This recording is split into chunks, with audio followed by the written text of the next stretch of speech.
আমার বাচ্চা পারে না, আমার বাচ্চার বয়স আর কতই বা হয়েছে, ও এখন এসব কাজ করবে। এই ধরনের কিছু কথা অনেক মায়েরাই মনে করে, কিন্তু সেটা কিন্তু সম্পূর্ণ ভুল।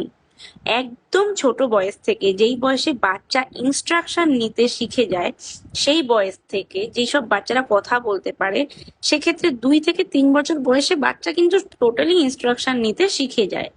তো সেই সময় থেকেই কিন্তু বাচ্চাদের ছোট ছোট বেসিক কিছু কাজ শেখানো খুব দরকার।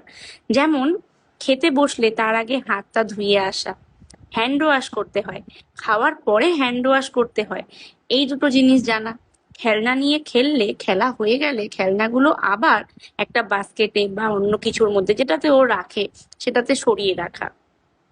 তারপর নোংরা ওর খাওয়ার যে প্লেটটা যেটাতে ও খেলো, সেই প্লেটটা সিঙ্ক অব্দি নিয়ে যাওয়া, মাকে দু একটা কাজে কাজে হেল্প করা, এরকম ছোটখাটো কিছু কাজ। এইগুলো কিন্তু ছোটবেলার থেকেই 2 থেকে 3 বছর বয়সেই এইগুলো শিখিয়ে দেওয়া খুব দরকার। কারণ এই বেসিক কাজটাই আবার যখন ওর 4 থেকে 5 বছর বয়স হবে, তখন কিন্তু আরেকটু বেড়ে যাবে। তার মানে বাচ্চা যত ছোটই হোক, গোড়া থেকে বেসিক থেকে যদি ছোট ছোট কাজগুলো করতে শিখে যায়, তাহলে কখনো এটা মনে হবে না যে আমি কেন করব, মা তো আছে, মা করে দেবে। সুতরাং ছোট থেকেই কিন্তু এগুলো শেখা দরকার।